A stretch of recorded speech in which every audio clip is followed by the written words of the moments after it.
Greetings, chemistry students. Formerly, we learned how to determine the formula for ionic compounds using electron dot diagrams. While this is effective, it is sometimes tedious, and so today we're going to learn a shorter method.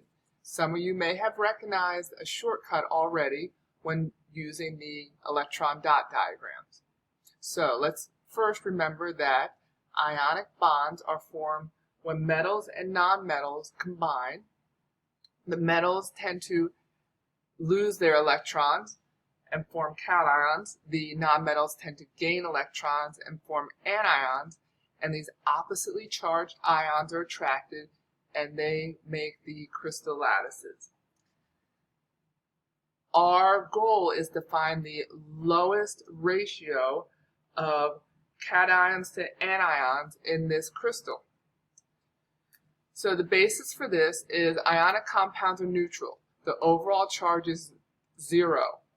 So the total charge from the cations, the positive charges, have to equal the total charge from the anion. So let's look at an example of this. We have magnesium and iodine.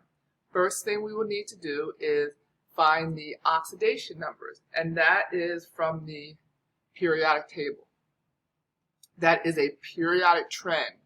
Everyone in the same family will have the same oxidation number. So magnesium is here in the alkali earth metal, and you should have this on the top of your reference table, a +2.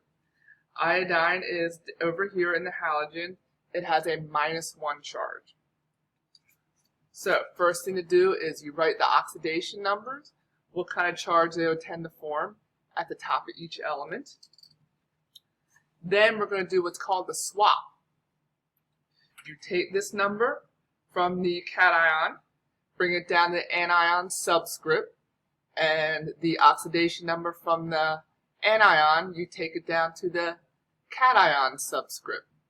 What this does, if we look, this is making it so that we have the same number of charges.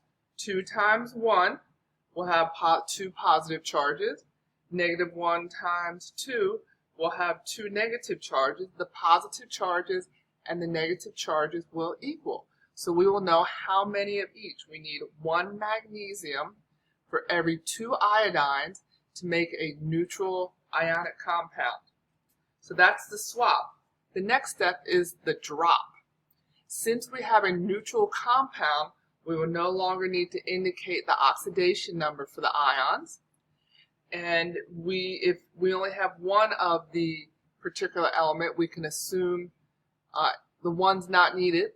If there's a blank, we assume it's 1, but we need to keep this 2. We need to say that there are 2 iodines. So our final formula would look like this, MgI2. Now let's do a couple more examples because there are a couple little things we need to remember to look at. So let's look at example 2, Li and S. Right now, why don't you stop, pause the video, and take a look and find the oxidation numbers for Li and S. Okay, so we found them. Li is lithium. It is an alkali metal, group 1.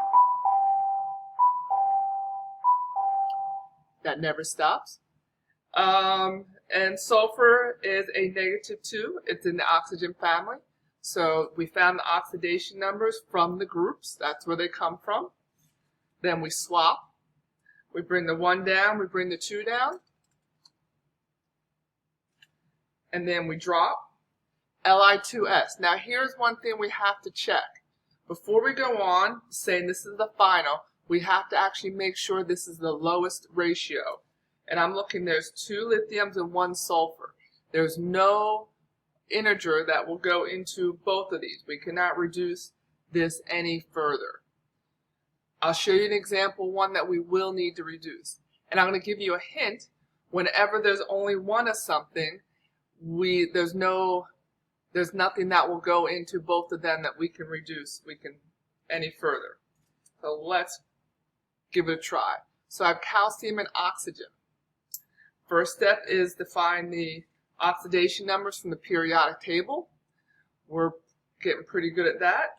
Next step is to do our swap, which is we bring the 2 down to here and the 2 to here. That's our swap. And then we drop. Now right here we're going to check for lowest ratio. And I'm looking at this and I'm saying, well, no.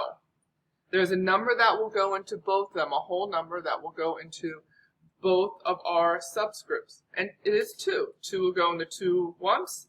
2 will go into 2 once.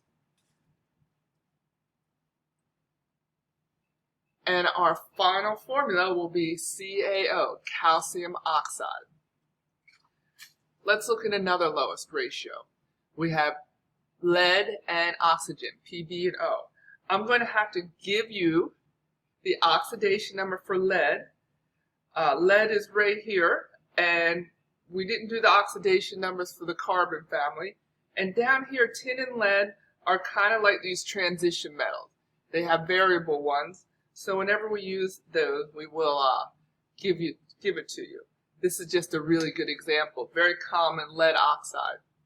So another lowest ratio. So whenever we do lead, I will give you the oxidation numbers. So the oxidation number for lead is 4, and oxygen is 2 minus. There I go again with the minuses. 2 minus. So we'll do our swap. We bring down the 4, we bring down the 2. And we do the drop. Check for the lowest ratio is our last thing. And this is not the lowest ratio. Let's see how this will look. 2 goes into 2 1 time. 2 goes into 4 2 times. So our final formula will be PbO2. That's lead oxide. Thank you for coming to the class today. Have a great day.